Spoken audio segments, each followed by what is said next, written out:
Well, hello, everyone. Welcome to the HireMyVA Team and Business Building Podcast, where we help you, and you're the most important you, reclaim your freedom through hiring and thriving with virtual assistants without breaking the bank, and that's breaking your bank. And I said bank. I didn't say back. I said bank. All right. Anyway, I'm Dave Braun, and I'm here with my partner, my fantastic business mentor and coach. But you know what? The most important thing, he's my good friend, Larry Broughton. Larry, my friend, how you doing this afternoon? Hello, handsome Dave. How are you? It's good to see you. I'm doing fantastic. Thanks for being on the journey with me. I love you. Go ahead. Yeah, I love you too, man. It's been crazy lately, huh? Oh my gosh. Oh, Must stay in the positive today. Yes, it's a great day. it's an awesome day. Hey, you know what though? What? Something that I want to share an aha with you. It's just a reminder, like a TFTR. Good. Thanks for the reminder that you always talk about. And this is one that I have to constantly get reminded of. And it is the word halt, HALT. Yeah. Right. And so the idea is you don't want to do anything. Now, when I say anything, don't do anything that's really, really important or make any important decisions. Don't do anything when you're hungry, angry, lonely, or tired. Any one of those four. Yeah, that's very funny.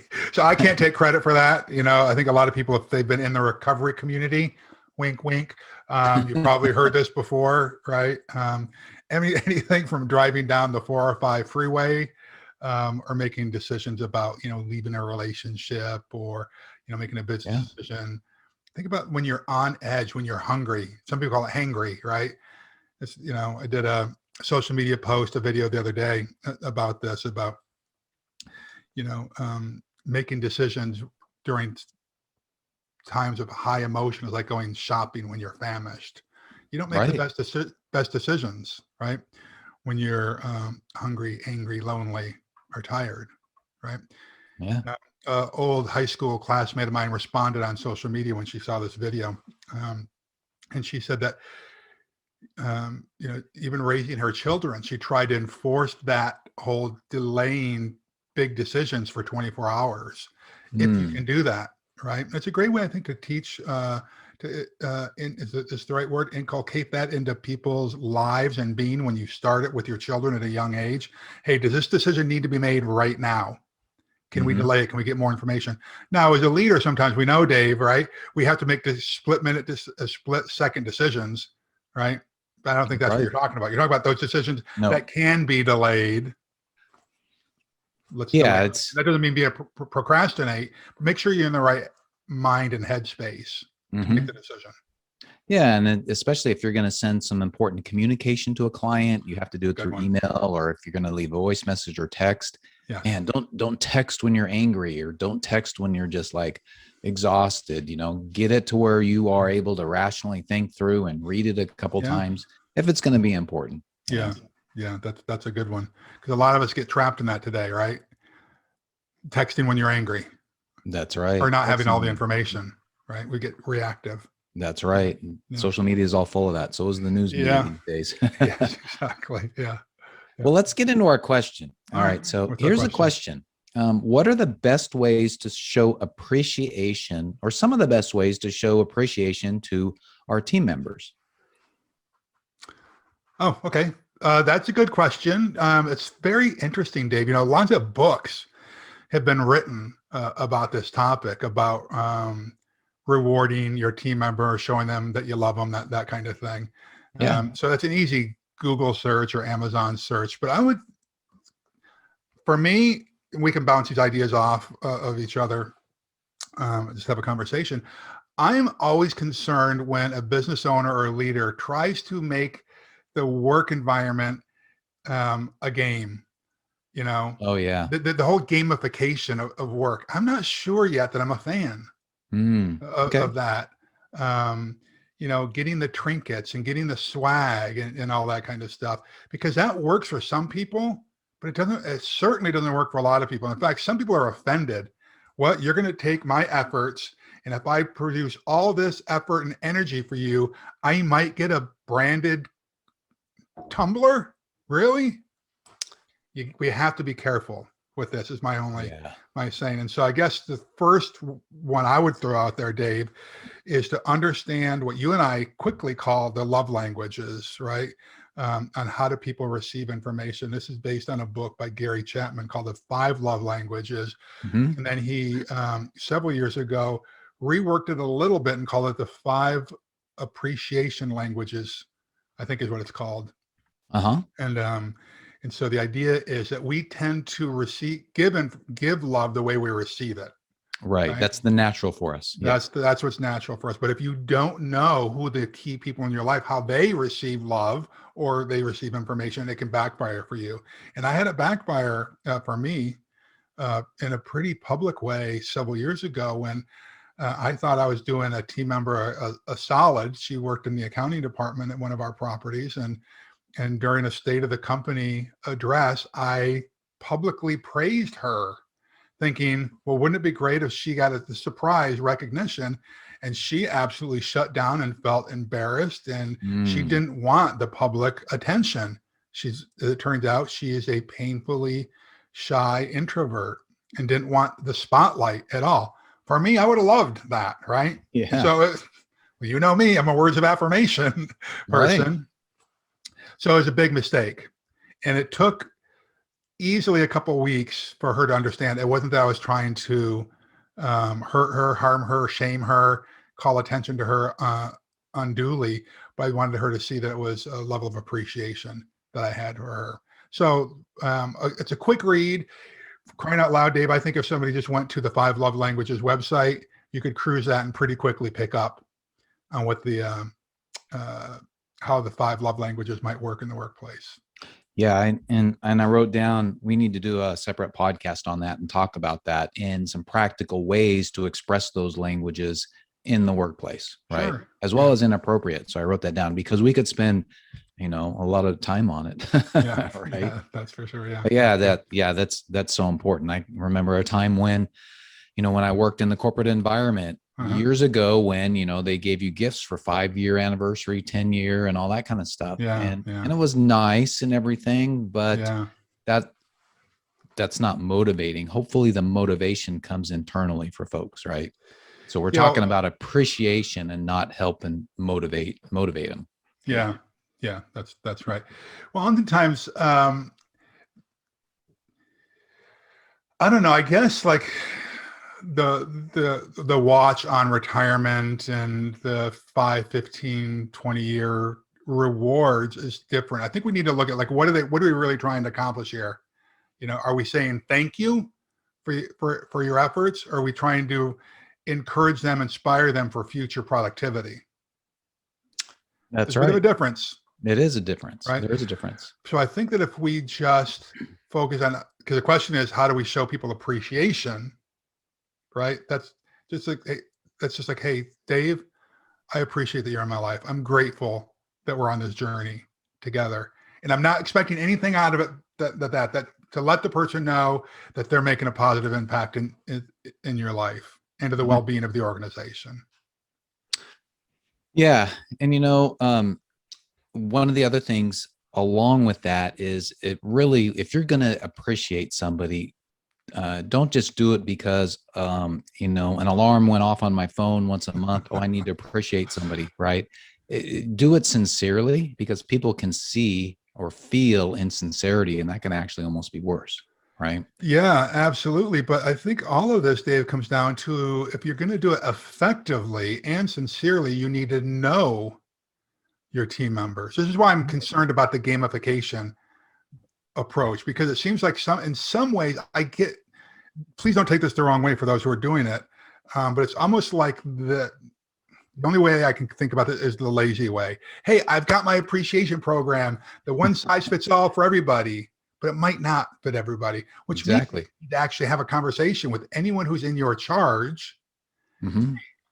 Dave, I really do appreciate what you're doing, and make it a conversation. How do you like to be rewarded? How do you like to be recognized? Would you rather some people prefer a pat on the back, Dave. Some people prefer a cash bonus. Some people prefer a gift or just public awareness. What usually works for you? And remember that. But I get that for some of you who are running a business with 10,000 team members, it's a lot harder to do than someone who has 10 team members or 2 team members. But if we look at who's the most small businesses never have the 10,000 team members Right. that are a large employer, right? And as we know, that's a very small number of businesses that are out there. So I think by asking individual team members, how do you like to be recognized? How do you like to, be appreciated? And frankly, you could even use it as a training opportunity, because these 5 love languages is built for any relationship in your life, primarily a romantic one, right? But it can positively impact every relationship that you have in your life. Yeah. And if we make our team members aware, hey, you can learn from this as well. Does your significant other know how you like to receive love? Yeah, that's an important question. Yeah, there you go. Yeah, I was thinking about one of the team members that we've got, Brian Valentino.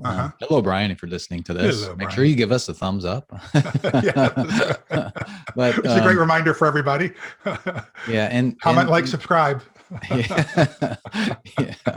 And what was I saying? I forgot. No. Brian Valentino. Yeah, so it was he always appreciates, as Filipinos do, they appreciate money. Everybody does appreciate, to a certain extent, little bonuses and money. But one of the times when he really, really, really appreciated is when I gave a certain amount of money to the charity that he created around Christmas time, to give some gifts to underprivileged folks and school children and stuff in the Philippines. Nice. That like $50 went way farther in his mind of appreciation to give to his charity than like $500 would have to him. Well, and think about this: $50 in the Philippines goes a lot further than it does in Orange County, California. Oh yeah. Right. Yeah. And so the point is, it's like what you said, ask them, have a conversation with them. How can I appreciate you? What can I do for you? That kind of a thing. Right. I like that. Well, we've got another thought here. Daniel Pink, in his book Motivation, he talks about like motivation 1 and 2, that kind of thing. But one of the things he says is that, and I remember with the acronym AMP, to help motivate people, you need to give them autonomy, mastery, and purpose. And while we're not really talking about motivation here, we're talking about appreciation. I think that is a way to help appreciate people, is giving them those gifts in the work environment, having that culture, et cetera, of autonomy, mastery, and purpose. Yeah.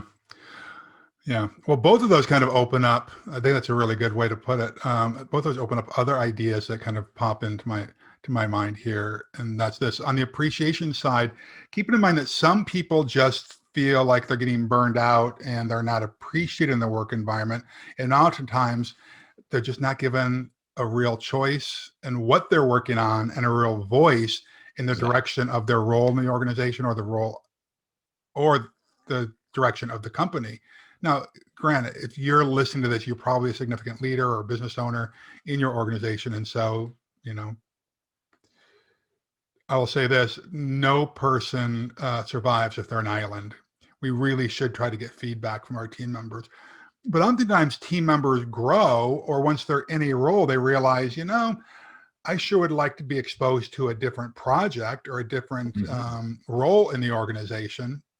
And so by asking folks their opinions on new projects, new marketing initiatives, new product rollout, whatever it is, and then letting them voice their opinion about it, that shows appreciation. Like, hey, I'm not just a cog in the wheel. I'm not just a cog in the chain or a spoke in the wheel, right? I actually could have a direct impact on the success and significance of the organization. It's so funny. I'll wrap up really quickly here. Yeah, go ahead. I had a conversation with one of our general managers yesterday, and the employer that he had before he came on board with our team just would grind him down and be condescending and disrespectful and never ask for his feedback. And it's like, but he's a general manager, for crying out loud. Why wouldn't you capitalize on their experience or their input or their insight? And the people who have the most, oftentimes, insightful information about your product and about your business are those who have the most direct impact with the client, in our case, guest. Sometimes the owner of the business, because sometimes they're separated from the actual transaction that's happening in the business.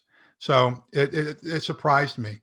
So asking for their opinion, giving them an opportunity to express choice and their voice is pretty powerful. Yeah, speaking of voice, one of the things that I enjoy doing with my team members, both Daphne and with our team members, Daphne and Brian, is I will get them on when it's appropriate. Client calls with me. We'll be on a Zoom call, sharing a design, sharing, how something works, right? We do that. Now, a lot of times you have to be careful because they'll feel uncomfortable doing that because they're worried that they'll say something wrong. Sure. And sometimes you just got to say, sorry, Mr. or Mrs. VA, you've got to get on this. This is part of your development. But the good thing about that is like you said, it gets them closer to the client. And so they can understand more of what they do, the impact that they have, on the clients and ultimately the world. Right. So that's part of the purpose, giving them that sense of purpose. And it really helps motivate them, because then if they're talking directly with the client, they really do see the impact of the little changes that they make or doing things on time. Right. Yeah. Yeah. Another one that comes up that was kind of, I was reminded of when you were talking about Daniel Pink's thing is, mastery. And that is also, you don't become a master at anything. I'm thinking of martial arts. You don't get a master or master's degree without actually doing or learning more. And so I guess another way that I would show appreciation, Dave, is to create a culture or encourage continuing education and learning inside your organization. And you can do that through a variety of ways, like paying for education programs for your team members, education outside of your business, sending them to seminars or projects of interest or conferences, those types of things, or even to college and university courses or online training. There's so many ways nowadays. Or having someone actually source free, believe it or not, there are free learning platforms out there, free channels on YouTube, and all kinds of things. And if maybe you do the sourcing of the information, hey, you might want to go look at this channel on here. I think it would be really good. It would help you. It's funny what happens when people start to master an area of their life or a skill set, right? One of the things I've been thinking about a lot lately is the 3 C's. And I haven't really fleshed this whole thing out yet, but competence, competence, and character, right? That competence without competence can be a little dangerous sometimes, right? But the competence that comes from competence is really powerful. We take pride in ourselves. We walk a little taller. You know what I mean? When you're learning something, and if they're learning something and they're becoming better versions of themselves, whether it's a skill or honing a talent that directly impacts the business or not, people become more competent.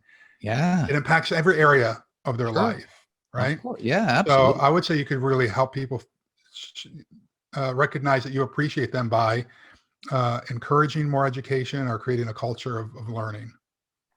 Yeah, absolutely. Absolutely. Well, let's run down these things really, really quick. So we had several items. As a quick summary for you guys. Number 1, understand their love language as much as you can. It takes effort. Number 2 is just, the best shortcut to all this is just ask them, right? Yeah. Ask each individual, because as Larry said, it's individually based, right? How you appreciate them. We talked about creating that great work culture and environment, with, AMP, right? Autonomy, Mastery, and Purpose from Daniel Pink. Larry, you had talked about give them a choice and a voice related to that. Yeah. We talked about encouraging ongoing education and professional development. And we talked about sincerity. If you're going to do all of this, it needs to be sincere, right? And when you're doing that, make sure you point out the reason why you're thanking him and appreciating him. Don't just say, well, because, Larry, I appreciate you because you did a good job. You know, you got to say why. It's because, man, you just rocked it on this podcast. Episode 68, which we're on now. It's like, oh my gosh, we're helping folks. Anyway. And then the thing is, I want to also bring up those 3 C's you talked about. You said you hadn't flushed them out: competence, confidence, and I think it was character, right? Yeah. Those are really good. Good. Yeah. And I would say that this one parting shot here is that, if you have a culture that is toxic, degrading, immoral, no small sign of appreciation is going to tip the scale in your favor. And so if I'm constantly telling you that you're an idiot, who do you think you are? Right. And then once a quarter they get their branded mug, that's worthless. That's and it's immoral, by the way. So create a culture of appreciation and not just make it a quarterly event. Yeah. Look at the macro, not the micro, right? That's a good way to put it. Big picture here. Thank you. All right. Awesome. Awesome way to summarize it. All right. Thank you, everybody, for joining us today. Remember, building a team is the way to reclaim your freedom, and we're here to help you. 3 things we'd love for you to do, and we'd really appreciate it. Number 1, subscribe to this podcast if you haven't already done so, or the YouTube channel. Number 2, give us a rating, preferably 5-star. Please leave a comment below the video. Any comment, just saying anything you want, but some kind of a comment, because it's going to help us get the word out. Please, can I get on my knees and beg? No, but do that, right? Because, we think what we're saying here is really important. We want to help folks build a team and get freedom in their lives. And then the third thing is go to HireMyVA.com for more information on our course and community, because remember, even without any experience, you'll learn how to prepare for, hire, and thrive with virtual assistants. Larry and I have helped a lot of folks, and we'd love to help you as well. So just go to HireMyVA.com for more information. Well, Dave, you used a word that I love, and that's community. So if you're part of our Victory community or our HireMyVA community, go there, share your ideas. If you got a challenge, you got an opportunity, you got an idea, share it there, and we can all kind of jump on. Another way to be in community is by making a comment here, but you need community in your life. Don't be the lone wolf. All right. Don't isolate. All right. I'd rather you seek a life of significance than a life of success, because success is the byproduct of significance. So I'd encourage you, my friends, go do something significant today. All right. God bless you. God keep you. God hold you. All right, my friends, go get them. All right. Bye, everybody. Bye. Take care.